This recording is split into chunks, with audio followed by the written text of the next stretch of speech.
Bonjour, bonsoir et bienvenue dans ce nouvel épisode de Flyback. Nous sommes reçus ce soir par la maison Pierre Lanier. Bonjour Julien, comment ça va? Écoute, moi ça va, mais la maison Pierre Lanier est en face de nous. Oui. Bonsoir Pierre. Bonsoir Pierre. Bonsoir. Il commence tout de suite, il est taquin. Tu vas t'y habituer, tu vas voir, Bon, tu vas prendre du plaisir avec Julien. Bon, bienvenue à tous. Donc nous, en effet, nous sommes reçus par Pierre Burguin de la maison Pierre Lanier. Comment ça va? Ça va très bien, très bien. Merci d'être venu chez nous, jusqu'à chez nous. Et il est tard en plus. Oui, en plus. Et en plus on boit de l'eau, ça va être long. Ouais, enfin, Ça va être long. Tu bois, tout le monde n'a pas été servi, mais tout va bien, tout va bien. Merci beaucoup. Bon Julien, tu vas bien? Très bien, ouais, très content d'être là, d'avoir pu visiter les locaux de la maison que je connais finalement très mal. Donc je suis très ravi de faire l'épisode. Et en plus, on est en physique. Donc pour le coup, ça fait plaisir parce que je pense que les interactions seront un peu différentes. Et tu as la crème de la crème. On a évincé l'autre partie du groupe. On a gardé que les meilleurs. On a supprimé ceux qui n'aiment pas et ceux qui trouvent que les designs sont toujours pas assez, ne sont jamais assez léchés. Exactement. Bon, très bien. Je vous propose que l'on commence. Ceux qui voient sur le grand écran vont tout de suite voir notre programme. Donc, on va commencer immédiatement avec notre première actualité de la semaine. Ah, ça ne montre pas. Tu veux qu'on se la montre? Allez. On a piqué ça aux copains de chez Parlement, il faut qu'on regarde. En plus, tu as une montre un peu spéciale, donc tu as envie de te la montrer. C'est juste pour ça, exactement. Puis Pierre, il en a une jolie aussi au poignet. Non, aujourd'hui, je porte ma Nepro Solar, une montre de la marque Nepro Watch. Et je vous invite à aller voir la marque sur les réseaux, sur Insta, parce que c'est une réédition d'une montre sortie en 1976 avec un cadran, enfin une recharge photovoltaïque. Et franchement, c'est hyper stylé. Je vois bien ça dans Retour vers le futur. C'est vrai. Et puis, boîtier de manière à le porter du côté du poignet. Enfin, toi, c'est pas au milieu. Il y a une petite recherche, années 70 dans le design. On est d'accord? Oui, absolument. C'est vrai qu'il y a un look. Retour vers le futur, ça passe bien. J'aime beaucoup la référence. Merci. Pierre, qu'est-ce que tu portes toi aujourd'hui? Eh bien, moi, je porte, alors je ne suis pas très original, je porte une 1977, une Edmond 1977. Sortie réédition de 2025 et sortie en 2025. Voilà, c'est le premier modèle de... Et en plus, elle a un numéro particulier puisqu'elle est 00. Donc, je l'ai gardée pour moi, celle-là. Voilà, elle est limitée à 99 exemplaires et c'est la 00. On voit bien le cadran ici. Oui. Il y a des beaux reflets quand même. Joli soleillage. Puis il y a plein d'autres choses dans cette montre. Voilà. Alors, on y vient après. On en parlera tout à l'heure. Moi, qu'est-ce que je porte? Je vais vous le dire, ma petite Mido Multifort Patrimony. Voilà. Je crois que je ne l'ai pas encore porté avec toi. Non. Mais j'aime beaucoup. J'avais envie d'un chrono avec un télémètre, un truc qui change un petit peu. On la mettra à l'écran pour que tout le monde puisse la voir. Avec une belle date. Ouais, avec une jolie date. Et pour rappel, Dalichas avait fait une vidéo sur ma montre, puisque j'avais fait un avis sur son site concernant cette montre-là. Ok. Petite pub pour Dalichas. Ouais, c'était gratuit. On fait des pubs pour les copains. Allez, on va commencer tout de suite, Pierre, et puis on va parler de la première actualité. Donc, on va aller parler de l'Aquascaf de Baltic qui a été restylé. Baltic que tu as rencontré dernièrement, puisque tu as eu un échange avec Étienne Malek. Donc, ils ont fait une Aquascaf Mark II. Qu'est-ce qu'on peut dire de cette montre-là? Déjà, ils ont fait deux boîtiers, un boîtier en 37 mm et un boîtier en 39,5 même pour être précis, et 12,9 mm d'épaisseur sur cette pièce-là. Le cadran grainé, donc plusieurs couleurs, vous avez du bleu, vous avez du vert, vous avez du gris et vous avez du blanc craie. Le mouvement, c'est un Miyota 90-39, même mouvement qu'il y avait déjà dans la marque 1. 42 heures de réserve de marche pour cette pièce-là. Le bracelet, c'est un Tropic caoutchouc exclusif, puisqu'il y a certaines rainures, vous les verrez à l'écran, et le prix, 756 € pour la pièce sur rubber et 834 € si on prend le bracelet acier en plus. Julien, je te laisse débuter. Qu'est-ce que tu penses de cette Baltic? Écoute, j'avais pas vu la news. Alors, je suis pas très client de la marque Baltic. J'ai un peu de mal avec les designs, même si je mets bien la dernière là qu'ils avaient faite. C'était comment? Hémisphère, je sais plus le nom. Tu vois, tellement je suis pas dedans. Hermétique. Merci. Hermétique. Et j'aimais bien les couleurs qu'ils avaient sorties. Et finalement, celle-ci, je la trouve assez sympa. Je trouve qu'elle a un petit côté Yema. Je ne saurais pas pourquoi te dire, mais elle me fait penser un peu à ça. La seule chose, moi franchement le design j'aime bien, le look et tout est sympa, le tropique blanc j'aime beaucoup, peut-être que ma préférence irait au final sur la grise, quand je regarde comme ça ce que tu montres à l'écran. Maintenant on tombe dans les styles qui sont un peu des codes des plongeuses, on retrouve un peu toujours les mêmes éléments, tu retrouves quand même le design Baltic, c'est là où je trouve où ils ont été bons, c'est que tu as quand même leur ADN que tu revois transparaître au niveau des designs, des index, etc. Je trouve ça pas mal. Et au final, le seul sujet que je me pose, c'est que là, je n'avais pas vu que c'était du 37 mm. Et quand tu arrives à 12,5 d'épaisseur sur 37 mm, ça commence à être un peu épais. Et je crois que l'étanchéité, on doit être à 10 ATM. 200 mètres quand même. Ouais, c'est 20 Ok, ATM. donc ça va. C'est la seule chose, j'attends de voir la 37, mais je trouve que c'est des belles déclinaisons que fait Baltic. Et voilà, ça plaira. Après, le rapport qualité-prix, on est bien placé. Enfin, je pense que là-dessus, Pierre ne va pas me contredire si je lui passe la main, mais c'est pas mal. C'est bien placé. Et puis moi c'est une marque qui fait partie, je pense, un peu de toute l'ambiance des nouveaux horlogers français. C'est-à-dire que j'ai fait la connaissance d'Étienne Malek récemment et je trouve ce qu'il fait, c'est très bien, comme beaucoup d'autres. Hein. Mais ça fait partie de ces entrepreneurs qui, moi je dirais qu'on a la chance qui se sont lancés dans l'horlogerie. Voilà, c'est des entrepreneurs qui avaient envie de faire quelque chose et ils le font dans l'horlogerie, c'est top pour tout le monde. Et le modèle en lui-même, alors déjà 200 mètres, c'est quand même pas mal en termes de profondeur. Et puis le design est assez simple. C'est très. Moi, je suis toujours surpris par ce bracelet caoutchouc tel qu'il est là, parce qu'on le voit beaucoup. Et ça a l'air de bien plaire. C'est quelque chose qui est différent. Et on le voit dans beaucoup, beaucoup de marques. Donc moi, je la trouve bien. De toute façon, moi, je ne suis pas du genre à dire qu'une montre n'est pas bien parce que je me sens pas, je ne sais pas qui je suis pour donner un avis sur une montre en disant qu'elle n'est pas bien. Quand j'aime, je le dis aussi. Celle-là, elle est très bien. Je trouve ça bien. Et puis la taille, oui, c'est curieux de voir 37 mm, ce à quoi ça ressemble. Bah après, ça me fait penser, une montre que j'ai achetée il n'y a pas longtemps, c'est une Tudor Mini Sub et qui est en 33 mm. Donc 37, ça ne va pas me choquer plus que ça. Mais c'est vrai que je trouve ça bien finalement de réduire un peu les diamètres, je pense que c'est bien. Enfin, je sais pas, toi, t'en penses quoi d'ailleurs, c'est ce qu'avait déjà fait Blancpain aussi, puisqu'ils ont réduit leur 50 Phantoms à 40 mm. Moi, j'aime beaucoup. Alors, l'Aquascap, je préférais sur la version qu'ils avaient, je préférais la Dual Crown par rapport à cette version qu'ils avaient faite sur la marque 1. Celle-ci, la marque 2, je la trouve très sympa. Et là aussi, j'y vois quelques petits indices de chez Blancpain. Donc de 20 ATM toujours, ça c'est une réussite. Les marqueurs, à partir du moment où on y voit le Luminova, donc je vais le mettre à l'écran pour que vous puissiez le voir, mais le Luminova je le trouve plutôt efficace, donc ça change un peu du coloris vert aussi, donc c'est plutôt pas mal. C'est efficace en photo. C'est efficace en photo toujours. En réalité, tu es sur le canapé, tu as lancé Netflix, tu regardes, tu fais merde, je vois déjà plus rien. Et c'est là où moi je vois bien, tu vois, c'est réglé. Ça durera 20 minutes. Mais c'est destiné à voir sous l'eau. Ouais, ouais. Moi je ne suis pas étanche, j'avoue. J'avoue, là, il ne faut pas que je prenne l'eau. Mais en tout cas, je la trouve plutôt efficace. Et en effet, ce tropique, il change du tropique habituel qui est vraiment tout simple. C'est tout bête, mais les petites rainures qu'on a sur les côtés, elles marchent bien. Moi, je suis curieux de savoir ceux qui aiment la marque et qui ont des Baltiques et qui ont déjà eu des Aquascap, ce que vous pensez de la sortie. Donc, je veux bien vos avis en commentaire parce qu'il y en a qui ont été très fans à la première sortie. Ils sont tous allés vers cette marque avec l'Aquascap. Et est-ce que là, la deuxième veine, est-ce que ça vous plaît ou est-ce que vous dites tiens, ils se perdent? Je suis curieux de savoir. Ouais, mais comme tu disais, ce qui peut être intéressant, c'est de bien se poser la question et de vérifier l'épaisseur entre le 39,5 et le 37 mm. Tu risques d'avoir un léger parpaing de 37 mm au poignet. Ouais, ou pas. Il faut tester, il faut voir. Moi, je ne l'ai pas vu, on verra ça peut-être à Wheel of Watches. Ouais, exactement. On ira leur faire un petit coucou. On va passer à notre deuxième news et puis on va parler de Marchlab. Donc Marchlab qui dévoile une montre Art Déco, la Mansart Golden Hour. Donc là, qu'est-ce qu'on peut dire de cette pièce-là? C'est un boîtier en acier plaqué or de 35 mm par 39 mm avec 11 mm d'épaisseur. Le cadran, il est interchangeable or et vert. Vous pouvez faire le changement en boutique donc pour pouvoir voir cette pièce-là. Il y a une seconde octogonale à 7 heures. Le mouvement, c'est un Lajou Perret G121 avec une réserve de marche de 68 heures. Le bracelet, c'est un bracelet en alligator en noir. Et le prix de cette pièce-là, 2 995 €. Pierre, qu'est-ce que tu penses de cette sortie de Marchlab? Tu sais, c'est couillu. Tu peux y aller, on prend, on est client. Franchement, c'est à l'image d'Alain Maric. Encore un entrepreneur qui s'est lancé dans l'horlogerie. C'est vraiment top ce qu'il fait.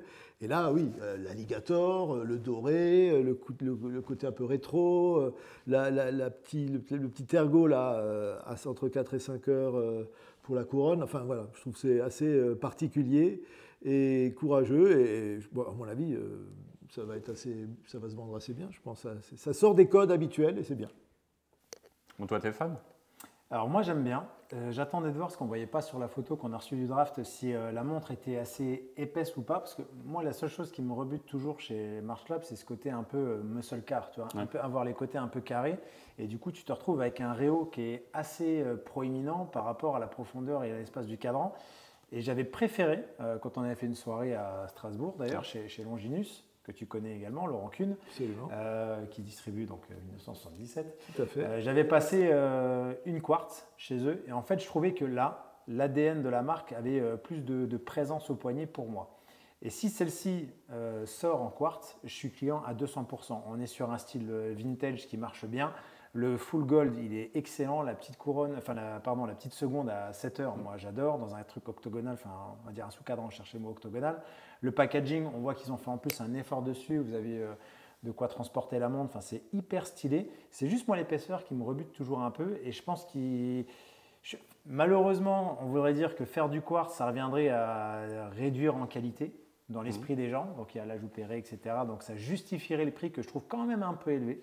Ça, 3000 balles, je trouve que ça tape un peu fort pour, au final, ce qu'on a en termes de produits. Je trouve que c'est trop haut pour moi, mais c'est mon avis perso. Mais par contre, j'adore. On est dans du style vintage. J'achète des vieilles Seiko, des vieilles Credor. C'est ces index bâtons, ces aiguilles hyper simples. Il n'y a pas de luminova. Enfin, la montre, elle est réussie. Enfin, je l'ai vue en photo. Je ne suis pas client de la marque, j'ai kiffé. Donc, c'est que pour le coup, ils ont réussi à toucher une clientèle que peut-être d'habitude, ils ne toucheront pas. Donc, bel exercice. Par contre, sur le prix, Alain, voilà. 3000 balles, je ne sais pas. Après, voilà, je ne sais pas si c'est quel est le type s'il y a marqué en or, est-ce que c'est du plaquage, comment c'est fait. Enfin, tu vois, il faut rentrer dans l'explication du produit pour justifier le prix. Mais il y a l'air d'avoir des à côté aussi sympas. Mais ça, c'est la force de l'horlogerie. Il n'y a pas de prix. Le prix est celui que le client, le consommateur est prêt à mettre. Et c'est tout. Et c'est la grosse différence qu'il y a entre notre métier et d'autres métiers dans l'industrie, etc. C'est qu'il n'y a pas de prix au kilo, il n'y a pas de prix. Voilà. C'est à la marque de faire en sorte que le prix qu'elle propose corresponde au… Ouais, c'est un prix d'émotion. C'est un prix d'émotion, mais après, tu peux quand même avoir aussi un positionnement raisonné parce que tu arrives sur un marché concurrentiel et du coup, tu te dis, mais c'est comme pour les bagnoles. Si je mets 10 000 là, est-ce que pour 10 000 en face, j'ai la même chose, j'ai plus, j'ai moins, qu'est-ce que je fais? Donc, mais après, je vois la montée en gamme quand même. On voit que Marchlab monte en gamme sur leur production. Et là, pour le coup, ouais, comme tu le dis, c'est couillu. Et moi, j'aime beaucoup. Voilà, donc, Alain, tu peux m'en envoyer une, je ne fais pas la gueule. Puis 11 mm, je suis sûr qu'elle tirera bien. Ouais, non, mais pour le coup, c'est fin. Je te dis, c'est juste l'aspect réo qui m'avait un peu rebuté sur les premières. Mais après, voilà, une fois, je pense que c'est comme pour tout. Une fois que tu portes un truc, toi, là aussi, c'est pointu, c'est épais, ça peut déranger. Il faut porter, il faut essayer. Bah, tu vois, moi, je trouve que c'est la montre qui représente le mieux Alain Maric. De toute sa collection, tu vois, quand je vois la photo là, que je te mets à l'écran ici, et que Pierre peut voir aussi, bah, je trouve que c'est la montre qui représente le mieux Alain. Et, je pense que c'est ses mains, de toute façon. De toute façon, c'est Alain, c'est sûr. C'est lui. C'est Alain qui met une cravate, c'est Alain. Mais j'ai vraiment, enfin pour moi, cette montre, c'est Alain. Et je trouve que ça représente parfaitement le bonhomme. Et pour le coup, ça transpire l'ADN de la marque. Beaucoup de gens ne vont pas aimer cette montre carrée. Moi, je trouve en effet qu'elle a tous les bons codes de Marchlab et ça marche. J'aurais juste enlevé le Marchlab en noir. Même s'il y a le lien avec ce qu'ils ont mis en France, c'est-à-dire Made in France en bas. Tiens, c'est un sujet. J'aurais peut-être juste enlevé le petit Marchlab noir parce que j'aime bien le logo. Il fallait qu'il trouve un truc. Hein, c'est pas possible. Non. Il y a toujours un truc. C'est pas ça. En fait, j'aime bien aussi la notion de rappel parce que tu l'as en noir et tu as le rappel sur le Made in France. Mais ça, je suis pas designer pour avoir ce genre de sensibilité-là. Mais ben là, ça a l'air, évidemment, sur le verre, ça doit être en doré ou en doré, en acier. Donc ça, c'est le deuxième cadran, c'est ça? C'est le deuxième cadran que tu peux swapper si tu vas en boutique une fois gratuitement et la deuxième fois, c'est toi et ta chance. C'est ça, exactement. Mais en tout cas, moi, tu vois, le noir, alors, il fait le rappel avec le bracelet. Donc moi, personnellement, ça me choque pas forcément. Et puis après, quand tu prends le cadran vert, du coup, tu l'as avec les index dorés, tu as le rappel des index et du boîtier. Moi, je trouve que ça match. Ouais, c'est une belle sortie. Ouais, franchement, sympa. Belle réussite. Bravo Alain et ses équipes. Maintenant, on va passer du côté du Japon. Et puis, on va parler de Seiko, et grand Seiko plutôt. Ouais, donc, oui, excuse-moi, je sais que je parle. C'est pour ça, en fait, c'est pour toi que je l'ai mis celle-ci. Hein. Pour moi? Ouais, c'est pour toi. Donc, Spring Drive en acier pour grand Seiko, c'est la SLGB005. Seiko et grand Seiko adorent mettre énormément de chiffres et de lettres dans leur référence. Boîtier acier Ever Brilliant, donc le acier qui brille toute ta vie. Donc le Ever Brilliant de 37 mm, 11,4 mm d'épaisseur pour cette montre-là. Le cadran, c'est un violet texturé Ice Forest, le Ice Forest qu'ils avaient déjà fait en blanc aussi. Le mouvement, c'est donc le Spring Drive Ultra Fine Accuracy. UFA pour les connaisseurs. 72 heures de réserve de marche et on a une différence qui peut aller de plus à moins 20 secondes par an D'où l'accuracy qui est proposée par Grand Seiko. Le bracelet, bon, on l'a dit, c'est encore de l'acier Ever Brilliant, boucle triple déployante et le prix 11 000 € pour cette pièce qui est limitée à 1300 exemplaires chez Grand Seiko. Bon, Pierre a commencé à siffler. Tu n'as pas le droit de siffler, c'est le prix qu'on est prêt à mettre. Oui, mais c'est exactement. Et alors, Grand Seiko, pour moi, c'est pas un ovni, mais c'est quelque chose de particulier parce qu'arriver à avoir d'un côté Seiko, de l'autre côté la même marque sur une montre avec grand devant, bon, Grand Seiko, et ils ont fait une différence et puis ils sont reconnus maintenant dans le très haut de gamme. Moi, je dis chapeau. Hein. C'est vraiment. Et puis là, ce qui est beau, c'est le cadran. Alors, le cadran, il est incroyable. Derrière aussi la réserve de marche qu'on voit à l'arrière, c'est un truc de fou. Donc, ouais, c'est top. Voilà, les Japonais font des trucs super bien aussi. Hein, voilà. Le cadran, il est exceptionnel. Et puis voilà. Ouais, la fameuse réserve de marge dont tu Et parlais. 11 000, ouais. C'est bien. J'ai aucune valeur, je dis aucun jugement de valeur. Hein, c'est 11 000. Ouais. Pour moi, 11 000, c'est cher pour une montre. Hein, voilà. Non, mais c'est cher, hein, je te rassure tout de suite. C'est cher pour tout le monde. C'est cher pour tout le monde. Ça dépend des budgets, mais là, c'est pareil. On arrive où tu te dis, suivant ce que tu mets, qu'est-ce que tu peux avoir, etc. Moi, j'aime bien. Tu sais que j'aime bien Grand Seiko. Après, la seule chose, en fait, c'est que je trouve qu'il faudrait qu'ils bossent un peu plus quand même les maillons des bracelets, parce qu'à un moment donné, ça devient toujours un peu la même chose. Ça devient un peu vieillot, malgré tout. Donc, je trouve que ça fait, voilà, il tourne un peu en rond sur ce boîtier-là. C'est toujours très joli. Alors, même si les cadrans, attention, ces cadrans-là, il faut faire gaffe aussi, c'est que c'est des cadrans qui sont imprimés, estampés. Donc, il y a du travail sur le cadran, mais ce n'est pas du cadran fait à la main, comme on peut avoir aussi dans l'image de Grand Seiko, qui a beaucoup communiqué là-dessus. Ce n'est pas le cas sur toutes les pièces. Par contre, je te rejoins, ce que j'aime beaucoup, c'est la réserve de marche au dos. Je trouve que c'est le petit détail où tu te dis, c'est sympa. Après, il devrait aussi, finalement, pourquoi foutre la date sur un cadran comme ça, à un moment donné. Elle est bien intégrée, hein, ce n'est pas le problème. Je pense que les index qui viennent encadrer la date, en plus, sont bien faits. Je pense que c'est très bien exécuté. Mais je pense qu'à un moment donné, j'enlèverais peut-être la date et je travaillerais un peu le bracelet. Je sais qu'il y a des mecs chez Pierre Lanier, ils font des bracelets, c'est pas trop mal en ce moment. Et on pourrait se mettre en relation avec Grand Seiko. Non, mais c'est une belle sortie. Après, c'est vrai que ça, voilà, c'est 11 000 balles tout de suite, ça pique un peu, mais il reste un peu, c'est un peu leur théorie, enfin leur physionomie Kaizen, je le dis souvent, mais ils vont améliorer un tout petit truc d'un petit pouillème de machin, il va leur falloir 50 ans pour modifier un maillon. Bon, voilà, des fois j'aimerais que ça avance aussi un peu, parce que là, ça fait 5, 7 ans, tu te dis, bon, ça tourne un peu en rond. Par contre, à l'inverse de ce que tu disais, c'est qu'ils ont cette image haut de gamme, mais ils ne sont pas reconnus assez en Europe. C'est très haut de gamme à l'extérieur, alors que chez nous, quand tu parles haut de gamme, ce n'est pas Grand Seiko qui sort tout de suite. Donc, mais bon, voilà. Leur Spring Drive, moi je suis client, 20 secondes par an, c'est quand même c'est génial. Mécanique, pas mécanique, j'en ai rien à foutre. On aime, on n'aime pas. Tu as tout dit, moi j'ai plus rien à rajouter. J'aime beaucoup le cadran, le reste, Osef. Rien à dire sur cette montre. Non, mais voilà, c'est toujours le même bracelet, comme tu le disais. Ce qui fait la différence, c'est qu'il y a écrit Grand Seiko dessus. Tu enlèves le Grand Seiko.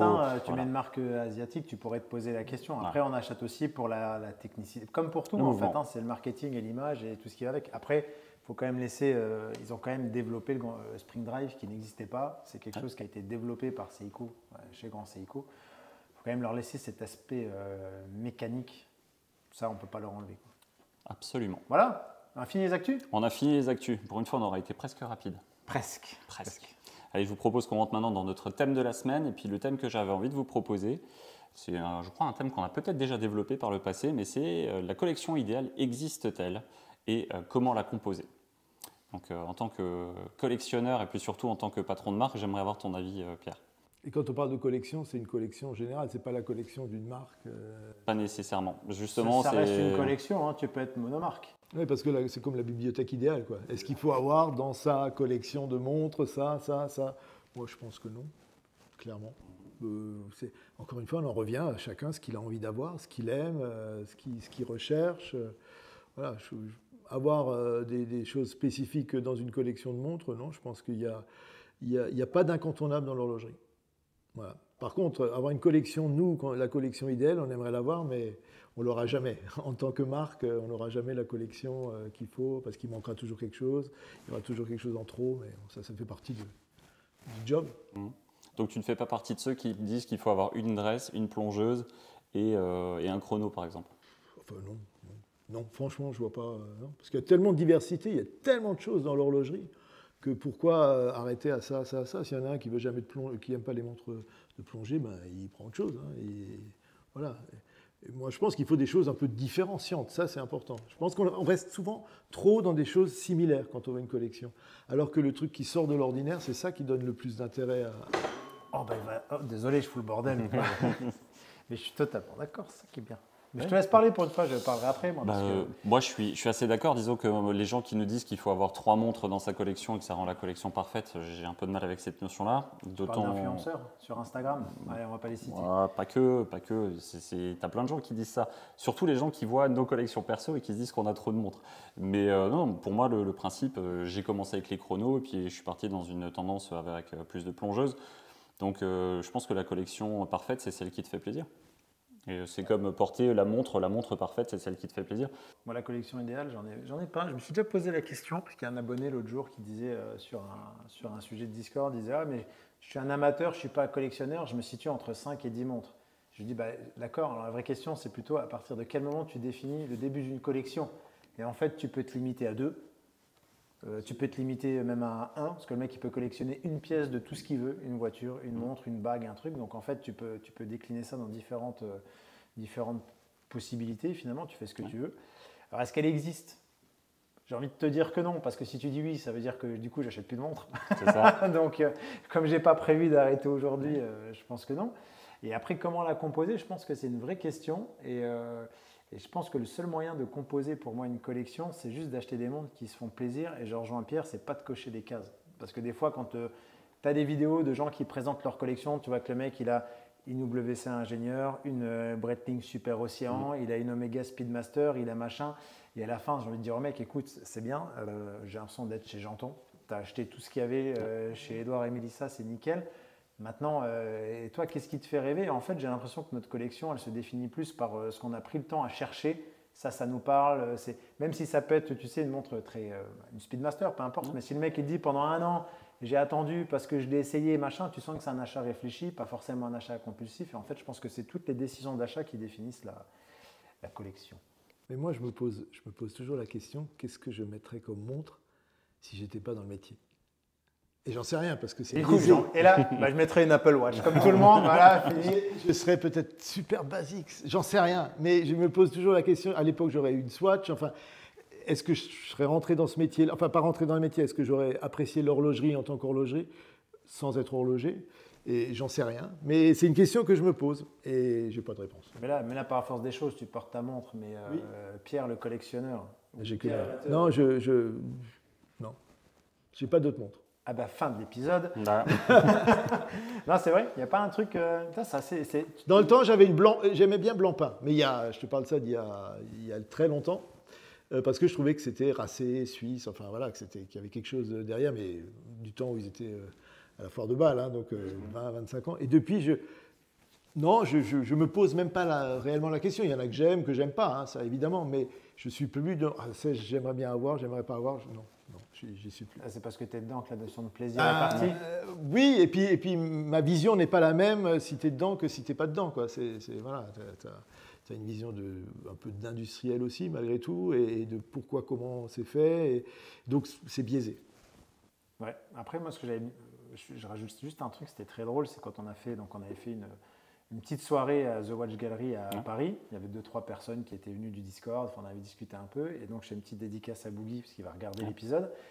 Et donc il avait sa collection, et à côté de ça, on avait une autre personne qui était venue, que je ne citerai pas parce que ce n'est pas le but, et lui était très hommage aux montres, je veux dire Access, pour ne pas dire pas cher, parce que ça dépend des bourses, mais tu voyais qu'il y avait une copie de la nouvelle Landweller de Rolex, mais de 2 variations différentes, etc. Et donc celui qui regardait ça d'un autre œil, plutôt expert, plutôt esthète et montre vraiment haut de gamme, il disait ouais, non, ça je peux pas.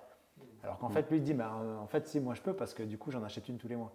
Et en fait, tu voyais que la notion de plaisir était, il n'y avait pas du tout une même asymétrie en termes de plaisir de collection. Donc c'était hyper intéressant, toi, cet échange, parce que tu vois qu'il y avait 2 mondes qui se rencontrent, quoi. C'était complètement opposé. L'industrie horlogère, c'est une petite industrie par rapport à l'automobile, c'est très petit. Mais j'ai l'habitude de dire que la culture du melon, elle y est très développée. Oui. On a beaucoup l'habitude de dire qu'il y a beaucoup de branlettes quand même. Je ne vais pas dire comme ça. Non, je ne donne pas d'avis. mais dès qu'il y a une marque qui monte, ça manque d'humilité. Ça manque d'humilité. Tu parles du côté marque, là, pour le coup.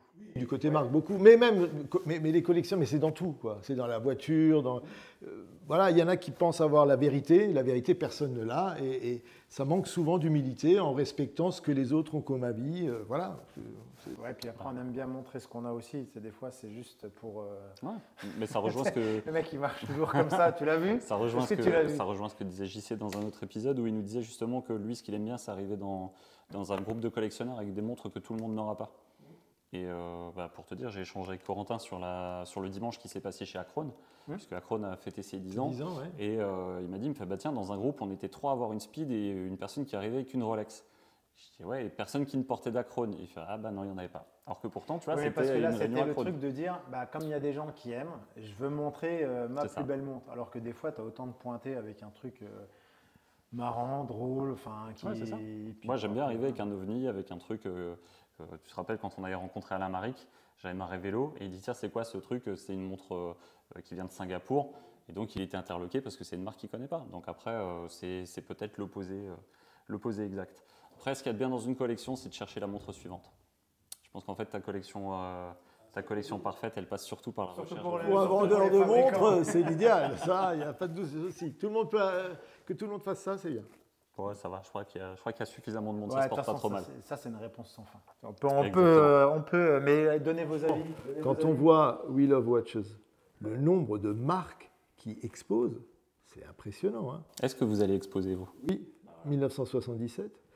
Mais moi, j'en connais pas la moitié. Quoi. C'est impressionnant. Donc ça montre vraiment qu'il y a une vraie diversité dans ce métier. Ça va dans tous les sens et c'est top. Quoi. C'est bien. Eh ben, on s'y retrouvera. On se retrouvera donc au Wheel of Watch tous ensemble. On va passer au thème suivant. On va jouer. Ah, ça y est, c'est l'heure du jeu. Ah, c'est l'heure du jeu.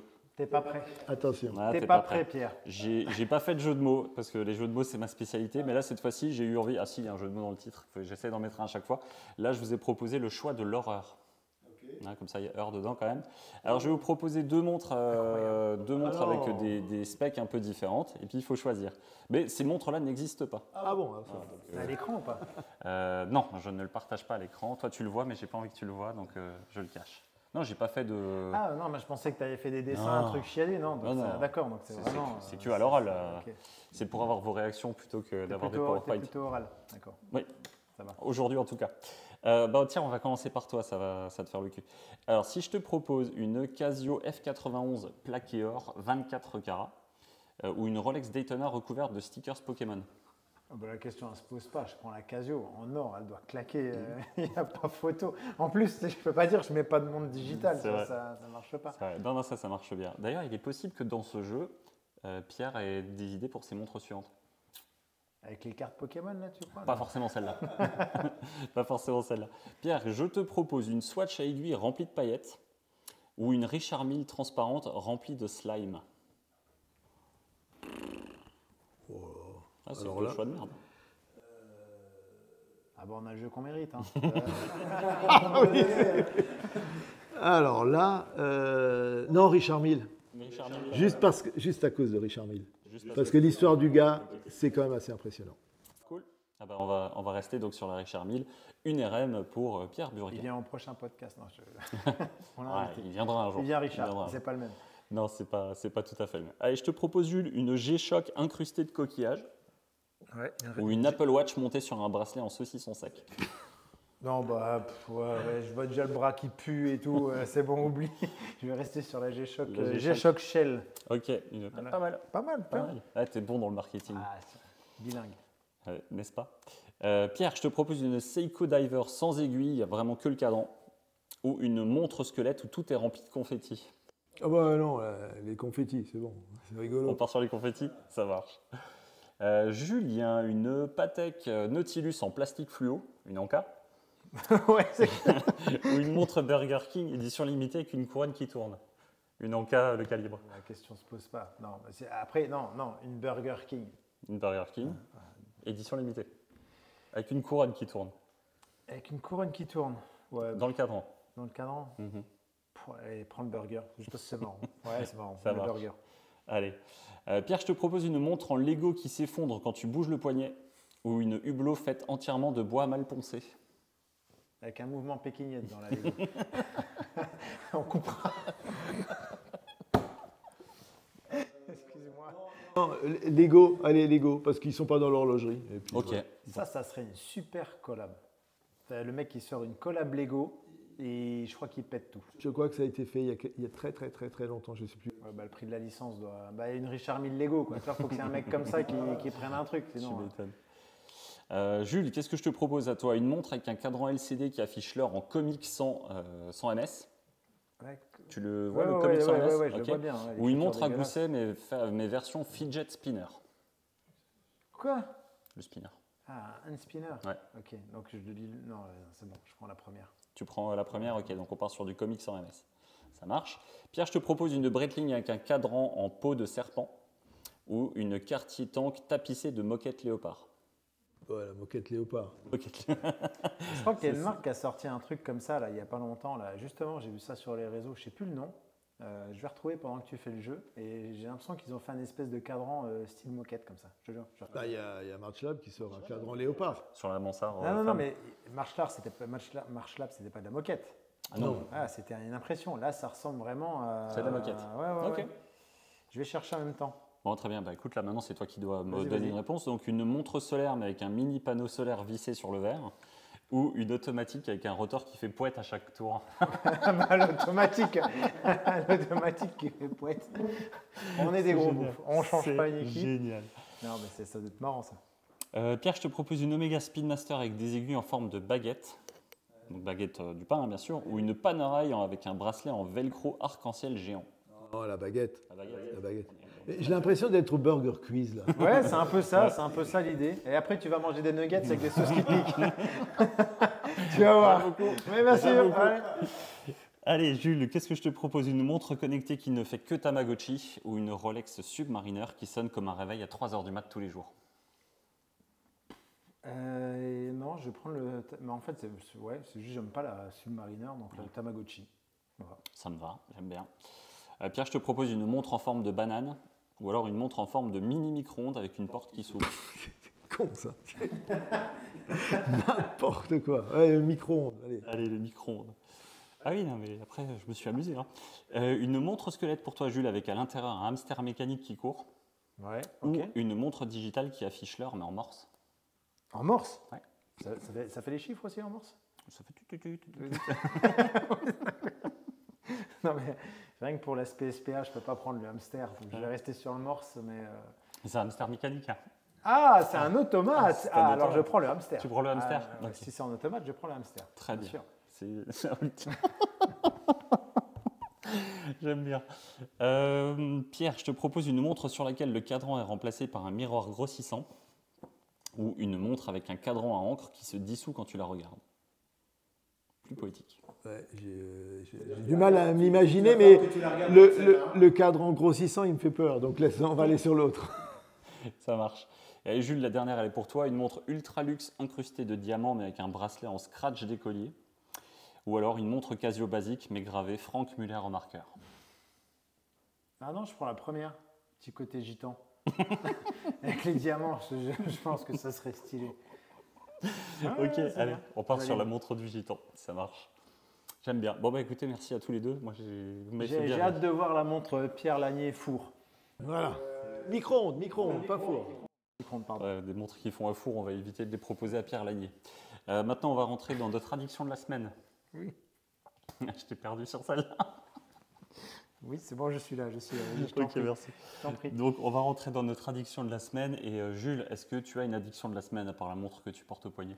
Non, l'addiction de la semaine, c'est pas une addiction, mais là, Olivier m'a prêté pour une vidéo une de ses montres. Donc, Ouais. il m'a filé une Lange Hein de chez A. Lange & Söhne. Et ouais, c'est quand même une sacrée montre.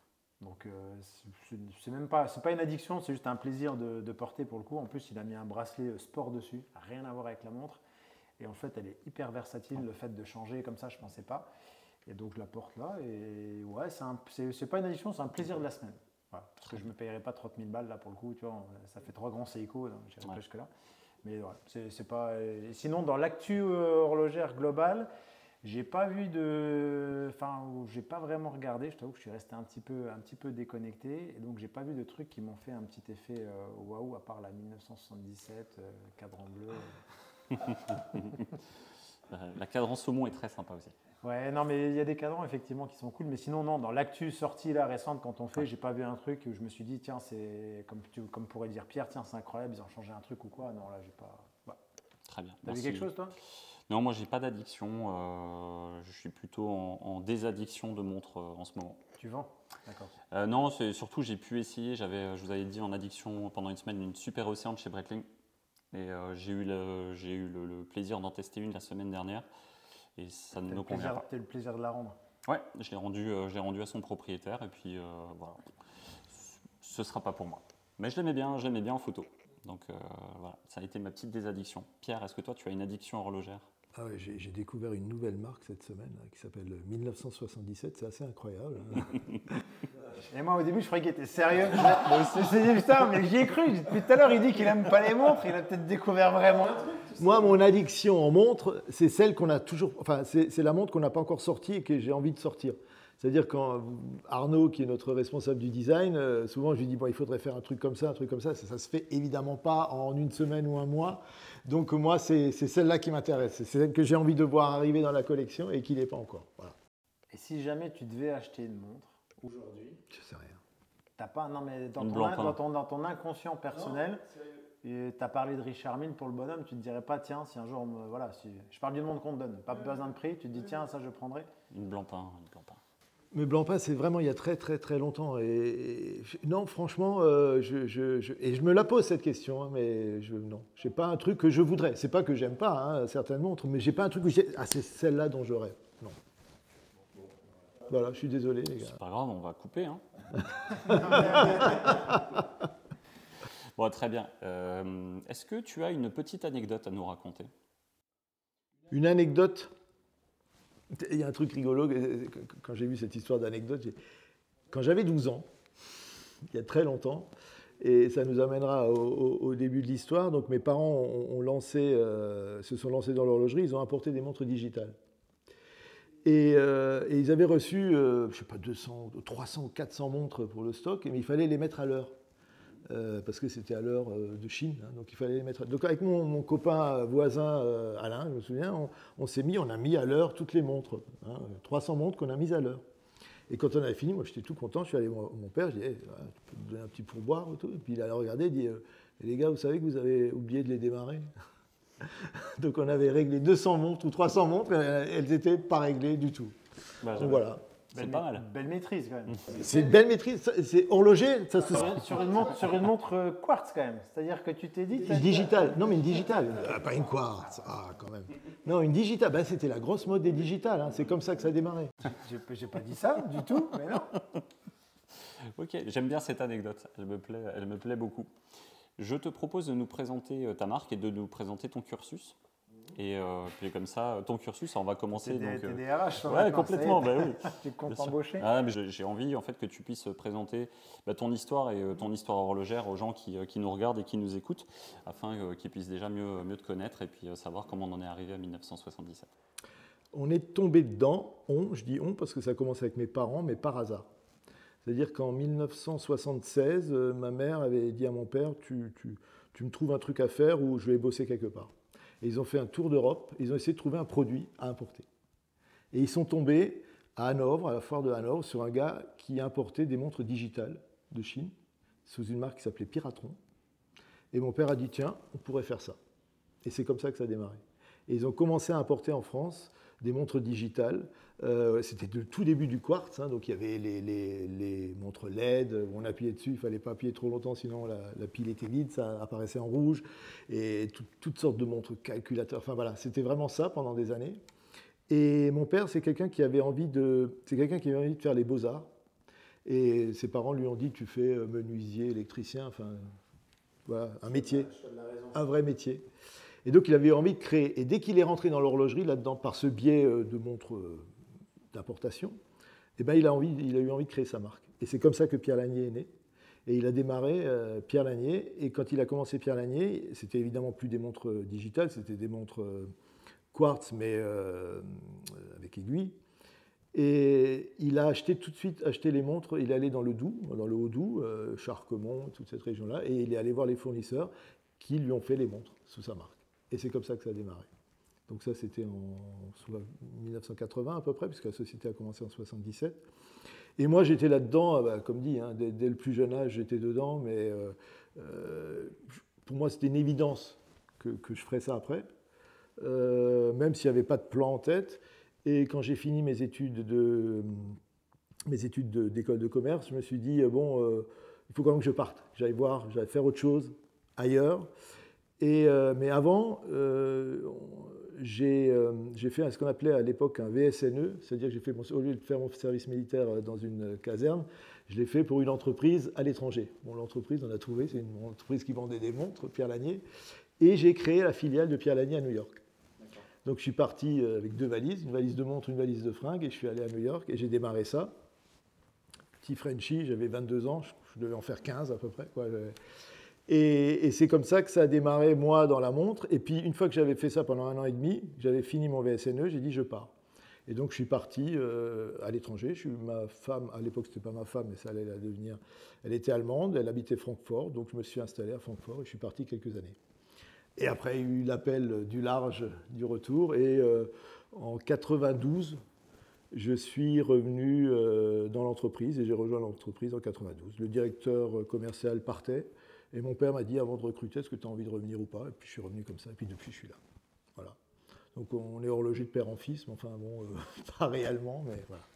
Et donc voilà, j'ai travaillé pendant 20 ans avec mes parents, puisque tous les deux. Et ensuite, en 2015, je me suis retrouvé seul, puisque mon père a décidé d'arrêter. Et puis, j'ai continué l'activité. Et alors est arrivé, et donc on est arrivé à 1977. Donc Pierre Lanier, c'est une marque qui s'est développée. On est resté, on a eu tout un vécu. On s'est installé à Madagascar parce qu'en face de nous, il y avait des Chinois. Ces dernières années, on revient en France. On produit de plus en plus en France maintenant, ce qu'on ne faisait pas avant. Et pendant le Covid, et la question qui arrivait toujours, c'est mais vous faites quoi? Vous fabriquez, vous assemblez? On dit non, on fabrique des montres. Par contre, les composants, ils sont asiatiques, quoi. Ils sont pas à ces prix-là. On est entre 100 et 200 euros à l'époque. C'est asiatique. Et donc pendant le Covid, je me suis dit mais pourquoi on ne ferait pas quelque chose qu'on faisait déjà avant? Et il y a 30 ans, au démarrage, quand mon père a commencé à faire assembler ici dans nos locaux, les boîtiers, ils venaient de Dampréchard, où il y avait 7 fabricants de boîtiers. Charquemont pour les cadrans, c'était Eni, les aiguilles, enfin tout était quasiment français. Hein. Et on assemblait ici. Et je me suis dit, pourquoi on ne referait pas ça? Et donc pendant le Covid, j'ai réfléchi à tout ça, j'ai dit, hop, on va y aller, on va essayer. Alors là, c'est là que la galère a commencé, parce que des fabricants de cadrans, je voulais faire la montre la plus française possible. Fabricants de cadrans, il n'y en avait plus. Fabricants de boîtiers, on en avait trouvé un. Fabricants de mouvements, il n'y en avait qu'un, c'était Pékinier à l'époque. Mais on a démarré ça. Et donc, on est arrivé sur un produit qui était plus cher, qui a fini beaucoup plus cher que ce que j'espérais. Moi, mon idée, c'était de faire une montre à 990 €. Mais c'est impossible. Déjà, avec le mouvement Pékinier, qui est beaucoup plus cher, ce n'était pas possible. Et donc, je me suis dit, la montre, elle aurait dû coûter à peu près 2005-2008, avec des marges habituelles. Je me suis dit, mais non, on va faire un truc, 77, 2022, 45 ans, allez, on fait la montre des 45 ans, on l'appelle 1977, date de création, on la vend 1977 €. Et c'est comme ça que cette montre Pierre Lanier 1977 a été créée. On l'a lancée, on l'a vendue correctement, sur le web surtout, certains bijoutiers aussi l'ont acheté. Et ensuite, ça devait être un one-shot. Puis, on y prend goût, on a envie d'aller plus loin, mais en gros, la montre, elle était invendable dans le sens commercial du terme. C'est-à-dire que cette montre-là, chez nos clients habituels, c'est impossible. Et cette montre-là, chez les gens qui vendent d'habitude cette gamme de prix, ce n'était pas possible avec une montre. Donc on a décidé, c'est comme ça qu'on a décidé de créer la marque, de déposer la marque 1977 et de vraiment créer des collections au sein de cette marque qui n'a rien à voir avec Pierre Lanier, hormis les presque 50 ans d'expérience, évidemment, qui nous ont servi à faire cette marque-là. Mais ça, c'était une toute autre aventure, clairement. Merci pour cette présentation. Alors, il y a une déconnexion entre 1977 et Pierre Lanier. Néanmoins, le logo, si je ne me trompe pas, on le retrouve quand même sur la couronne. 3 endroits. La couronne, la trotteuse et la boucle. Ouais. Pour les 3 générations de Burga, c'est-à-dire mon père, mes parents, moi et puis ma fille. Voilà. Mais sur les prochaines, ça n'y apparaîtra plus. Ça, je peux déjà vous le dire. Voilà, c'est un step de faire et une sorte de passerelle entre les deux. Oui, c'est vraiment un side project qui prend... C'est vraiment quelque chose de complètement différent. Là, on rentre, parce que le truc de 1977, c'est qu'on touche à quelque chose où on ne nous attend absolument pas, bien au contraire, où on a zéro légitimité et on part presque avec un niveau en dessous de zéro, quoi, pour vraiment prouver. Et donc, c'était super important. J'ai étudié longtemps, j'ai regardé ce qui se vendait, pourquoi, avec quoi, ce à quoi les acheteurs de ce genre de produits font attention. Enfin, c'est tout ça qu'on a mis en route pour essayer d'être le plus, pas le parfait, non, ça ne veut rien dire, mais d'être allé au bout de la chose pour montrer que c'est français. Alors, la base de tout, c'était français. S'il n'y a pas de mouvement français, on ne le faisait pas, ça n'avait aucun intérêt. Pour nous, c'était le mouvement français. Et avec le mouvement français Bosch, on a eu la possibilité d'être plus accessible au niveau prix, quoi, et de rester dans cette gamme de prix, puisqu'on commence à 1577 et maintenant on termine à 1777. Donc ça nous a permis, mais ça c'était la base, pour avoir Origine France Garantie. Ça, il fallait. Et puis ensuite, tout derrière, il fallait amener plein d'éléments qui justifient pourquoi on fait ça. Et quand quand on a l'habitude d'un prix plutôt access, tout truc en plus, on se sent obligé de justifier, quoi. On ne peut pas juste dire ça coûte ça, ça coûte ça. C'est pour ça l'acier 904L, voilà, ça c'était une chose qu'on voulait mettre. Le bracelet qui est peint à la main, fabriqué en France à la main, peint à la main, patiné à la main. Enfin, il y a plein d'éléments là-dedans. Le millésime. Faire un millésime, mais le millésime, ne pas lui donner juste l'année, c'est de faire une citation d'un auteur français. La numérotation, c'est-à-dire une série limitée, chaque série est limitée à 99 exemplaires. Enfin, plein d'éléments pour aller vraiment au bout du bout. Et on est plutôt fiers de notre produit, quoi. Mais après, c'est le consommateur qui va décider, hein, c'est pas nous. Hein. C'est toujours l'acheteur, en effet, c'est toujours l'acheteur qui décide à la fin. Absolument. Là, tu as expliqué d'où venait 1977. Le nom Pierre Lanier vient d'où? Parce que je pense que je ne dois pas être le seul à me poser la question et je ne le sais pas et je n'ai pas cherché. Donc, alors, j'ai trouvé un jour, on pose souvent la question et un jour, je ne sais pas pourquoi c'est sorti comme ça, j'ai dit, mais c'est la première personne qui a été libérée lors de la prise de la Bastille. D'accord. Ouais, alors là, et puis alors, tu vas vérifier, hein, tu peux courir. Hein, mais bon, évidemment, c'est une connerie. Hein, mais jusqu'au jour où quelqu'un me dit « Ah, il fait partie des 7 ». Lui, il connaît. Je dis bon, ok, j'arrête, je ne dis plus. Non, très simplement. Ça, c'était. Là, mon père était visionnaire, parce que dans son idée-là, il faut bien se souvenir à l'époque, quand il a créé Pierre Lanier, qu'est-ce qu'il y avait en face? En France, on avait Clida, Ambre, on avait Seiko, Citizen, Casio, on avait des noms. Et lui, il dit non, je veux qu'on ait l'impression que le nom, c'est le nom du créateur. C'est celui qui a fait la montre. Et c'est comme ça et qu'est arrivé un prénom et un nom. Okay. Pierre, je m'appellerais Gustave, ce ne serait pas Gustave Lanier. Donc c'est vraiment un hasard parce que c'est un prénom français. Mais voilà, on est arrivé sur Pierre Lanier. Je dis toujours, j'aimerais bien voir la liste des noms auxquels on a échappé. Parce qu'il y avait une liste et ils ont choisi Pierre Lanier là-dedans. Kylian Lanier.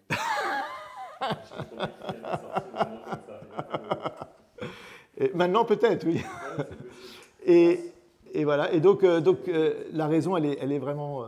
Ok, donc ça vient de là. Sur la partie, 1977, c'est récent. Déjà, est-ce que tu es satisfait du lancement de la marque?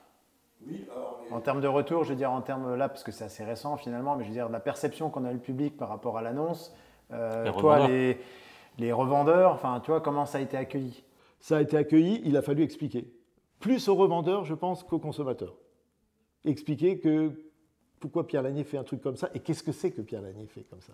D'accord. Donc, tu as dû expliquer pourquoi tu le fais. Par contre, ils ne sont pas venus te chercher sur la qualité produit au final. Il fallait expliquer ce qu'il y avait derrière, quoi. C'est ça, c'est de dire... Et franchement, dans 100% des cas, ah oui, quand même. Voilà la réaction que j'ai. Oui, que ce ne soit pas que de la premiumisation prix. C'est oui, ce qu'on dit souvent nous aussi. Mais Alors après, pour ceux qui regardent l'épisode, nous on a vu les montres, tu en as quelques-unes devant toi, Pierre également. Il y a quand même une vraie différence entre ce qu'on se disait, le rendu 3D écran et la perception main. Elles sont mieux. Merci. je tiens à te le dire, parce que je te l'avais dit en off, je te dis, bon, hein, voilà, j'ai pas été très sympa en soi, mais je les trouve plus jolies et plus agréables au toucher, à porter, etc. Donc ça, j'apprécie. J'apprécie un point aussi qui est important de noter, c'est la valeur famille que tu transmets au travers de tout ce que tu montres, mais aussi l'aspect que tu es resté en local, parce que là finalement si on se voit aujourd'hui c'est parce qu'on est en Alsace, alors, même si les soirs c'est pas grave, ça ne dérange pas de faire la route, mais je veux dire Michael est à 1h30, moi je suis à 50 minutes, techniquement parlant pour ceux qui ne savent pas, on est à Saverne. Ernoldsheim, merci. Je fais exprès. On est à côté de Saverne, voilà, si vous voulez chercher, il y a une brasserie pas loin si vous voulez boire un coup, mais sur le principe tu es resté en local, donc on a vu aussi, on a visité tout ça, les ateliers, donc on montre que tu maintiens je veux dire, des équipes à flot aujourd'hui, donc tu fournis du travail en local, moi je trouve ça vachement bien. Aujourd'hui, Pierre Lanier, qui est finalement la vache à lait, si je peux dire, du groupe, ça produit combien de montres à l'année? Vous sortez combien de montres chez Pierre Lanier? 350 000. Ah ouais, ok. Entre 800 et 1200 par jour. Non, mais on n'avait pas cette notion, toi, je ne pensais pas autant. Ok, bon, 350 000, j'ai plein d'autres questions d'ailleurs, du coup. Je peux envoyer, je t'en prie, tu es ici chez toi. Rappelle-toi qu'on doit partir avant minuit. Mais en termes de distribution, principalement, tu vends site internet et alors distributeur, quand on entend. Tu parles de Pierre Lanier. Pierre Lanier, oui, on a 1500 clients en France, 1500 détaillants clients en France. Tu es en vendeur détaillant. Okay. Par contre, c'est vrai que tu as dû faire une dissociation entre 1977 et Pierre Lanier. Ça n'a rien à voir. En termes de revendeurs, aujourd'hui, ceux qui cherchent 1977, ils sont en capacité à les trouver partout en France ou... 50. L'objectif 50, pour l'instant, on est à 15. Ok. Donc ça n'a absolument rien à voir. C'est vraiment complètement scindé. C'est comme s'il y avait deux entreprises dans la même boîte, quoi. Ça n'a absolument rien à voir.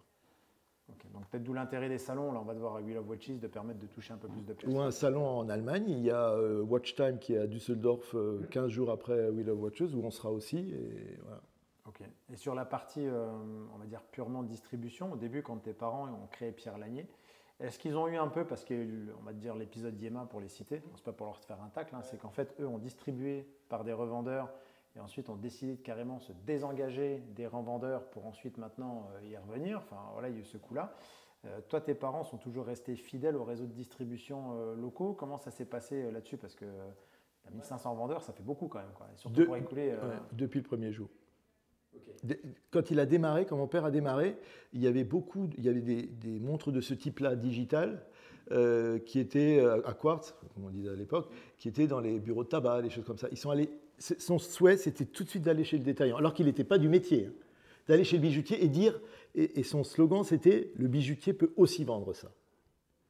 Parce que le bijoutier, la montre à quartz, c'était pas une évidence hein, à l'époque. Hein. C'était arriver la montre à quartz avec les montres digitales, c'était pas une évidence. Et pour lui, c'était non, il faut qu'on aille chez le professionnel, c'est lui qui pourra vendre.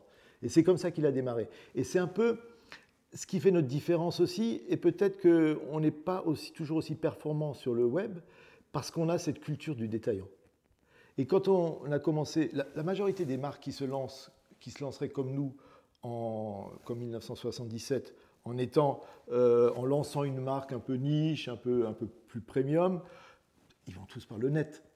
C'est le web. Tu réduis des coûts déjà. Hein. Nous la culture, c'est le détaillant. Donc nous, on va d'abord aller chez le détaillant. En parallèle, on va travailler les réseaux, etc. Mais on a cette culture du détaillant. Alors, c'est bien, pas bien, j'en sais rien, mais enfin, c'est comme ça qu'on est. Point. Donc c'est comme ça qu'on travaille. Est-ce que tu as privilégié d'autres détaillants que ceux que tu avais déjà ou tu t'es dit on va aller forcément... Non, ça ne peut pas être. Ça ne peut pas être les mêmes. Alors, on a des détaillants qui ont des boutiques, tu parlais de Laurent Kuhn, qui ont des boutiques un peu plus premium et aussi des boutiques access où ils nous connaissent. Mais je dois avouer que c'est beaucoup plus simple d'aller voir des détaillants qui nous connaissent que des détaillants premium qui ne nous connaissent pas. Parce que quand ils entendent Pierre Lanier, ça va, vous êtes qui? Non, pas nous quand même. Après, voilà, c'est le temps qui fera. Et le fait qu'on sera là tout le temps, qu'on sera présent, et puis voilà. C'est complètement con quand même, parce que quand tu regardes, quand tu dis à quelqu'un, oui, vous ne me connaissez pas, mais j'écoute 350 000 montres, pour rappel, parce qu'on a les chiffres, IEMA, c'est 40 000. Tu vois ce que je veux dire, c'est qu'à un moment donné, tu te dis, mais potentiellement, dans la masse, il y a plus de personnes qui ont empoigné une Pierre Lanier. Alors, je prends cette marque-là pour en citer une, parce que j'avais les chiffres, ou Pékinier qui nous a dit qu'il sortait 2000 montres à l'année. Donc, potentiellement, il y a plus de Pierre Lanier en circulation que le reste. Et le mec qui dit, je ne te connais pas. Si, il connaît, mais c'est l'image. C'est l'image. Je veux dire, toi, à un moment donné, c'est toujours pareil. C'est-à-dire qu'en termes de vente, si tu es revendeur, tu te dis à un moment donné, je veux aussi peut-être mettre en boutique ce qui se vend. Enfin, Il m'est arrivé, c'était très intéressant. Moi, j'aime bien être aussi en frontal avec le consommateur pour savoir ce que lui pense. Parce que quand on fait un projet comme 1977, il y a plein de choses qui se passent dans la tête, des idées qu'on se fait, etc. Mais on ne sait pas si ça va, celui qui est en face, si ça va lui parler. Et We Love Watches de l'année dernière, on n'était pas encore prêt. On avait des échantillons, mais on n'était pas. On les a lancés. Ça aussi, c'est un truc. On voulait lancer en septembre, on l'a lancé en avril. Ce genre de produit prend un peu plus de temps que ce qu'on a l'habitude nous de faire. Bon, mais on s'est pris le temps. Et donc ça m'intéressait de voir la réaction du consommateur. Et évidemment, ils sont venus, ils ont vu 1970. Ils disent, c'est quoi? J'ai dit non, vous en faites pas. 1977, vous ne connaissez pas. Mais est-ce que vous connaissez Pierre Lanier? Regardez, oui. Je dis voilà, c'est les presque 50 ans de Pierre Lanier utilisés comme expérience pour faire complètement autre chose. Et là, je me suis aperçu que finalement, si j'avais dit on est une jeune marque qui vient de se lancer, là, ça a assez. Tu avais un argument d'autorité par rapport à l'expérience. Après, il faut montrer ce qu'on a. Mais là, je me suis aperçu que, parce qu'on s'est posé 36 000 questions, hein, comment on mélange les deux, pourquoi, comment, enfin, voilà, mais je pense que je le vois à l'étranger. On est un peu présent en Allemagne, la question ne se pose pas. Là, on est une marque comme les autres. Après, on n'a pas l'historique, ils ne nous connaissent pas, mais il n'y a pas non plus un a priori différent, quoi. Donc voilà, donc après, c'est juste une histoire d'être là, de continuer à être là, d'expliquer. Et comme enfin, on a une démarche assez plutôt humble, parce qu'on ne veut rien révolutionner, mais on pense qu'on peut apporter notre pierre à l'édifice et surtout de l'horlogerie française. Voilà, d'amener ce qu'on a amené. Et je pense que dans la collection, il y a des choses vraiment intéressantes qui amènent quelque chose de plus et qui peuvent surtout amener un consommateur à avoir envie d'acheter un produit comme ça. Là, tu l'as sous la main, on le voit passer à l'écran. Des fois, c'est des sujets qui reviennent souvent, le bracelet, alors pour différentes raisons, des fois plus ou moins troll dans notre émission. Là, le vrai sujet que moi je me pose, c'est un bracelet comme ça qui est fait main, comme celui que tu as devant toi. Ça coûte combien en termes de coût de fab? Tu as une idée? Enfin, c'est un chiffre qui peut être diffusé ou pas? Parce que on sent, quand on regarde les images, on se dit OK, il y a du... Ça, c'était vraiment quelque chose, et on a eu la chance d'avoir... c'est Cibra qui nous le fait, et qui connaissait l'artiste parisienne qui nous fait la couleur et la patine, quoi. Et donc, en termes de prix, franchement, je dirais... exactement, je ne vais même pas... C'est pas parce que je ne voudrais pas dire de conneries, hein, mais c'est un prix costaud, mais par rapport à ce que ça apporte en personnalisation, c'est pas aussi cher que ça. Voilà. Nous, on le vend, je crois qu'on va le vendre 120 € si quelqu'un veut le racheter.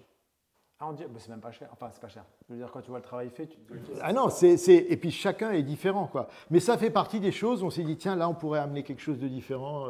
Voilà, comme quand on a la carte de France en bas... au bas de la montre, au lieu de mettre la marque comme certains, on a mis la carte de France. Le bleu, blanc, rouge, ça c'est un truc particulier. Le bleu, blanc, rouge sur la masse, quand j'ai appelé Festina, France Ébauche, c'est le groupe Festina. Lapsus, on n'a rien dit. Mais alors, juste entre parenthèses, moi ça fait des années qu'on essaye de relancer un mouvement français, etc. Et j'ai dit à Miguel Rodriguez, qui est le patron du groupe Festina, j'ai dit, franchement, dire que c'est un Espagnol qui met l'argent sur la table pour faire un mouvement français, je trouve ça top. Et ça nous permet d'avoir un deuxième mouvement français. Maintenant, il y en a un peu plus. Donc ça aussi, ça aide à développer l'horlogerie. Et donc, quand je les ai appelés pour leur dire, j'aimerais du bleu, blanc, rouge sur la masse, ils m'ont dit, mais on ne nous a jamais demandé ça. J'ai dit, bah oui, c'est un peu une des raisons pour lesquelles je le demande. Et ils ont trouvé un gars en Suisse qui était capable de le faire. Parce que c'est courbé et c'est penché. Et pour que ça tienne, c'est pas évident. Tu vois, c'est un détail auquel on ne pense pas non plus. Tu te dis que bon, c'est plutôt aisé, quoi. Alors qu'au final, non. Ouais, enfin, tu te dis... Voilà, tu te poses pas la question. Exactement. En fait, c'est ce que je veux dire, c'est que la question ne vient pas.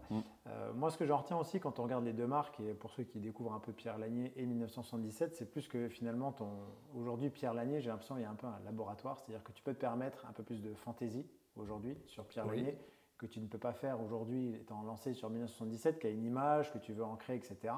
Mais est-ce qu'en termes de projection sur ce que tu auras envie de faire, ou est-ce que tu as envie d'amener 1977? Je m'explique, tu as envie d'amener des complications, tu as envie de faire quoi? Enfin, où est-ce qu'on peut te retrouver si on se fait une projection à 5 ans?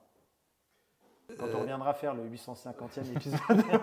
La question, elle est vraiment là. Et quand on a démarré, on se dit, est-ce qu'on fait un truc complètement biscornu ou est-ce qu'on fait quelque chose de traditionnel?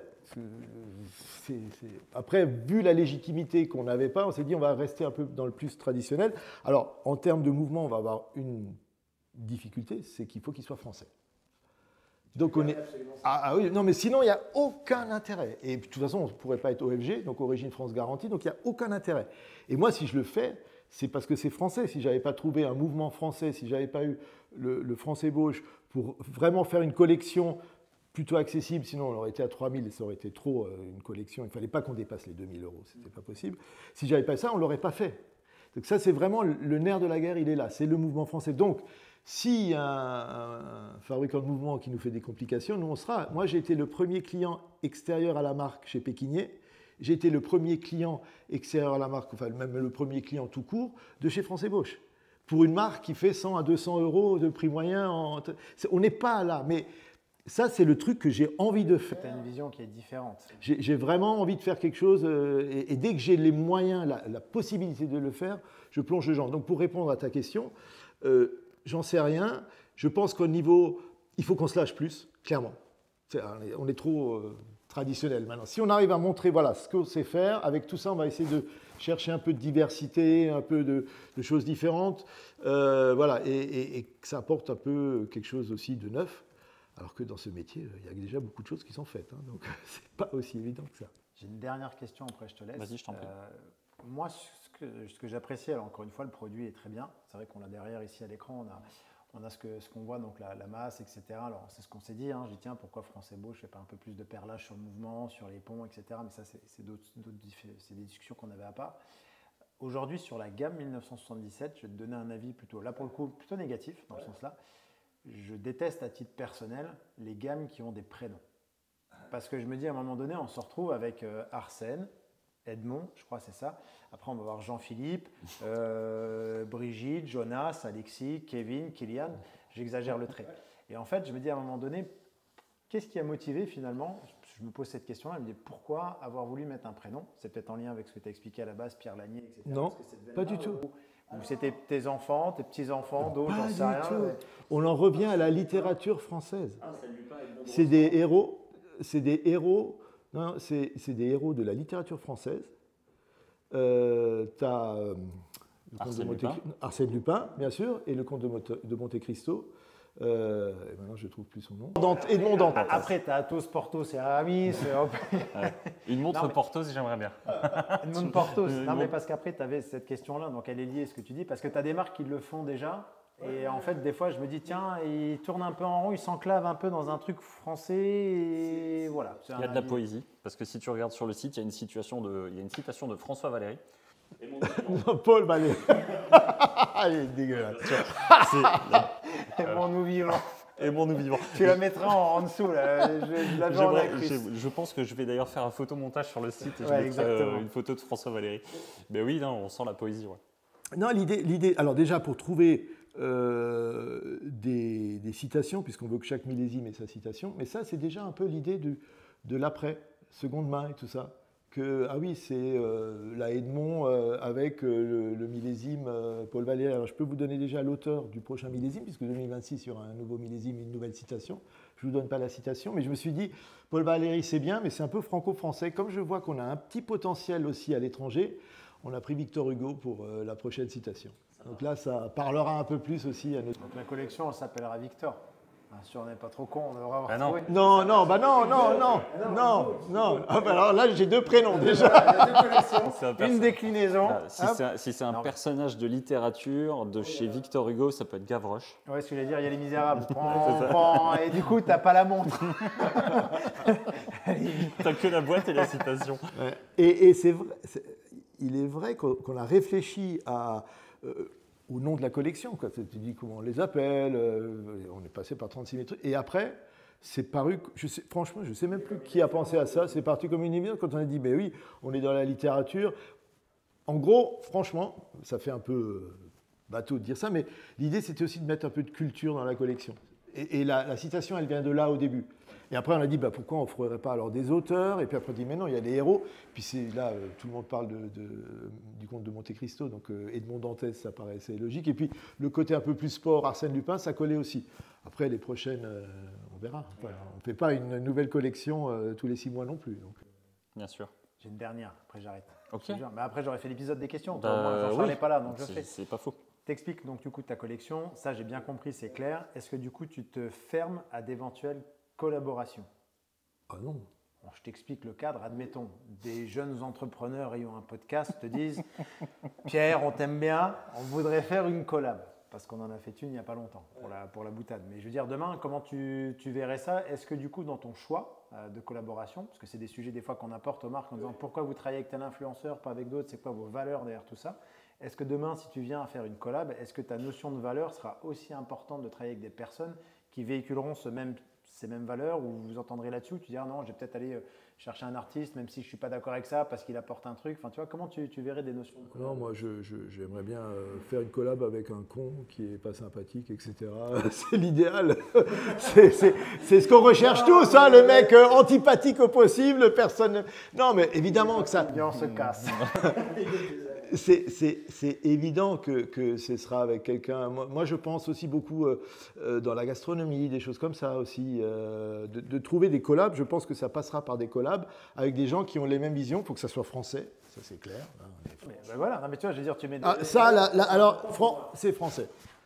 Je dis ça maintenant, peut-être que quand on sera très connu et qu'on... Voilà, il ne faut jamais dire jamais, mais avant tout, oui, la France, c'est vraiment le nerf de la guerre de cette collection-là. C'est la base de tout. Et... Bien sûr. Non, c'est pas ça, c'est qu'il y a un sujet... il faut que le nom soit français, parce que Flyback... Retour en vol. Retour en vol. Ouais, ça très bien. Non, mais moi, j'espère faire... Et j'espère surtout que des gens viendront vers nous en ayant envie de faire quelque chose, quoi. Ça veut dire que ce qu'on montre, ça parle aux gens, quoi. Voilà, ça me fait plaisir. Voilà. Bon, moi, j'avoue que la Arsène en orange... Oui, t'aimes bien. Ouais, t'aimes bien l'orange. J'aime bien l'orange, hein, c'est les codes qui me parlent. Et puis, elle ressemble un peu à notre Luna, mine de rien. On lui montrera, il n'a pas vu. Je J'ai encore plein de questions, mais j'arrête là. Je les garde pour une autre fois. Moi, j'ai une petite question là. Déjà, est-ce que le marché US, pour toi, c'est un marché qui peut avoir un attrait pour 1977? Ah oui. Je pense qu'il pourra. Et surtout, il y a aussi ces Watchwind, les salons là-bas. J'ai parlé avec beaucoup de Français qui étaient là-bas et qui sont très satisfaits de ce qui se passe. Donc je pense qu'on a vraiment une carte à jouer là-bas. Et je pense que d'ici l'année prochaine, on ira déjà. Faut voir un peu comment la situation avec ces histoires de droits de douane ça avance. Enfin, je pense qu'à un moment, ils y passeront aussi. Hein, on oubliera ça très vite. Donc oui, je pense que beaucoup plus, je pense aux US plus en 1977 qu'en Pierre Lanier, par exemple. Ouais, parce que le reste aujourd'hui, les pays porteurs, alors ça m'amène juste au chemin d'où revient ta fille, parce que si tu sors le pays, les gens vont se dire mais qu'est-ce que ta fille a été foutre là-bas? Elle revient du Kazakhstan quand même. Donc, pour une usine, pour un marché, pour un marché. Pour notre distributeur. En termes de distribution, si tu devais juste synthétiser, mais peut-être Pierre Lanier, bon, 1977, là, ça vient de sortir, il y a un recul qui est moindre. Mais Pierre Lanier, tu distribues où le plus aujourd'hui? Qu'est-ce qui tire le pays? Et puis j'aimerais bien savoir si c'est homme ou femme aussi qui tire. Comme ça, je te fais une question à tiroir en deux. Et puis de manière générale, c'est les deux. Okay. Et les pays où on tourne, qui sont des... Alors, la France reste notre pays, hein, à 80%. On est trop en France. C'est-à-dire qu'il ne faut pas qu'on fasse moins en France, il faut qu'on fasse plus. Il ne faut pas que tu sois que dépendant d'un seul pays. Il faut qu'on se fasse beaucoup plus ailleurs. On vient d'ouvrir en Inde, et ça c'est incroyable. On a trouvé un partenaire, le partenaire idéal pour nous. Ils ont 70 magasins, ils veulent faire de la distribution sur tout le pays. C'est une boîte familiale. Et on vient de démarrer, je pense que cette année, ça deviendra, après 6 mois, notre premier client à l'export. Et l'Inde, c'est un peu l'Eldorado de l'horlogerie dans les années à venir, là. On a beaucoup travaillé en Chine, ça s'est beaucoup calmé. On travaille historiquement au Japon. Là où on se développe bien, alors quelques pays européens, on est en train de relancer l'Allemagne. On était présent il y a très longtemps, on redémarre l'Allemagne depuis maintenant 6 mois et on commence maintenant à voir, ça commence à porter ses fruits. On est présent dans les pays du Moyen-Orient, en Arabie Saoudite, qui est aussi un pays d'avenir parce que contrairement aux autres pays autour, tous les pays du Golfe qui sont plutôt haut de gamme, l'Arabie Saoudite, c'est un pays avec des consommateurs. Ils sont 30 millions, ils développent le tourisme et on voit qu'on y est maintenant depuis 2 ans et ça commence à monter alors qu'on est dans notre distributeur, il a 40 marques dans ses magasins. Au début, quand on arrive là-dedans, on se dit putain, Pierre Lanier, à côté de Gucci, de machin, de trucs, mais ça marche parce qu'on fait des choses différentes, on leur explique, on a ramené l'automatique. Et c'est très drôle, on disait oh non, les gens, ils n'ont pas envie de remonter, ils n'ont pas envie, ils veulent que ça marche tout le temps. Je dis franchement, ils veulent que du quartz. Je dis, vous connaissez une quartz, une Rolex quartz? Ah non. Je dis bon, ben, voilà. Et donc, Alors, nous, on la connaît, hein, mais c'est des moyens de travailler et on se développe bien dans ces pays-là. On vient de signer avec le plus gros conglomérat dans les Émirats arabes unis. Alors nous, on va représenter un truc infime, mais si ces gens-là s'intéressent à nous, c'est qu'on a quelque chose à leur donner. Donc tout ça, c'est pour Pierre Lanier. Et puis 1977, je pense que ça peut suivre derrière, mais par d'autres voies. Ça sera un peu différent. Et beaucoup, je pense, beaucoup plus aussi par le web. Ok. Merci. Merci, ouais. Si tu te projettes en 2032, tu fêteras les 10 ans de la marque. Comment tu vois 1977 à 10 ans? J'espère que je serai plus autant présent déjà, que ce sera Laura qui aura pris un peu plus la suite. Ça montrera qu'on arrive à développer tout ça. J'espère qu'on aura pris pied sur différents marchés, notamment en France, qu'on aura peut-être donné un style à la marque, qu'on puisse la reconnaître, parce que maintenant on ne reconnaît pas, on dit ah oui c'est 1977, non, d'avoir un style particulier, parce que c'est avant tout par ça que ça va passer. Et puis oui, qu'on ait vraiment pris pied. Donc je pense que c'est faisable. 10 ans pour créer une identité, quoi. Voilà. Okay. J'ai 10 ans. On a bien fait le tour, ouais. C'est pas mal. Si tu as des choses à rajouter, tu peux y aller, hein, mais c'est pas sûr que la batterie tienne. Hein. On ne sait pas si ça va pas couper. Tu sais, on n'a pas parlé de la chronométrie. Ah, bah vas-y, je t'en prie. Écoute, nous on va s'en aller. Bonne soirée. de la certification chronométrique. Tu veux parler de Viper? Ouais. Besançon? T'as vu, on a l'info. Hein. Ouais. On ne sait pas quoi en foutre, mais on Ah si, mais je pense que tout simplement, quand tu veux concurrencer le COSC en France, tu n'as que le Viper de Besançon qui est en plus restrictif. Mais c'est qu'on n'y a pas droit au COSC. Non, tu n'y as pas droit parce que c'est suisse, on est d'accord. Mais je veux dire, sur le principe, quand tu veux concurrencer... Donc on n'a pas de certification chronométrique. On en a une. Pas de Viper. Oui, d'accord, mais elle est... passer au COSC, c'est 12 francs suisses. Ah oui, elle coûte cher. La Viper, c'est 150 €. Il faut se rendre compte de ça. Donc on est en train de travailler, et ça vient, la demande, elle vient de l'Observatoire de Besançon. C'est eux qui ont cette demande-là, en se rendant compte qu'il y a de plus en plus de marques françaises qui ont une demande, mais c'est prohibitif. Et leur problématique, c'est qu'ils sont sur le boîtier, ils donnent la tête de Viper, c'est pour la boîte... comment dire ? C'est le mouvement assemblé. C'est dans la boîte. Dans la boîte, ouais. C'est plus contraignant que sur le COSC. Beaucoup plus. Et puis avec ces prix-là, personne ne va le faire. Donc on est en train de travailler avec eux, avec l'ensemble des fabricants français, pour essayer de faire en sorte aussi que la profession soutienne tous les investissements qu'il y a à faire, pour qu'on puisse avoir une certification chronométrique française de l'Observatoire, et qui serait Viper aussi, sur le mouvement. C'est surtout sur le mouvement. Pour réduire les coûts à des coûts qui soient à peu près, ce ne sera jamais les mêmes, parce que le COSC, c'est des millions de mouvements, on aura des milliers, mais au moins, on aura quelque chose à donner, et ça aussi, ça aide à mettre en avant toute la dynamique de l'horlogerie française. Justement, est-ce que tu trouves qu'il y a une synergie suffisamment importante entre les marques? Ah oui, ah oui, sérieux, vraiment. J'étais à Hong Kong il y a 3 semaines, au salon de Hong Kong. On était 10 marques françaises sur le stand français. En 10 ans, il y a 10 ans, j'avais fait le salon de Shenzhen et le salon de Hong Kong. Le pavillon français, il y avait une fois 4 marques, une fois 3 marques. Donc il y a vraiment quelque chose qui se passe. Il y a des jeunes marques, et on parlait d'entrepreneurs, il y a des jeunes entrepreneurs qui se lancent dans l'entrepreneuriat par l'horlogerie, et c'est top. Alors, il y a beaucoup de jeunes marques, elles ne passeront pas toutes, mais pour qu'il y en ait qui passent, il faut qu'il y en ait beaucoup. C'est comme ça.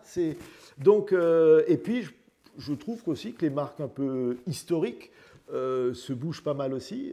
Donc, tout ça donne un ensemble dynamique. On est en train de travailler aussi au sein de France Horlogerie.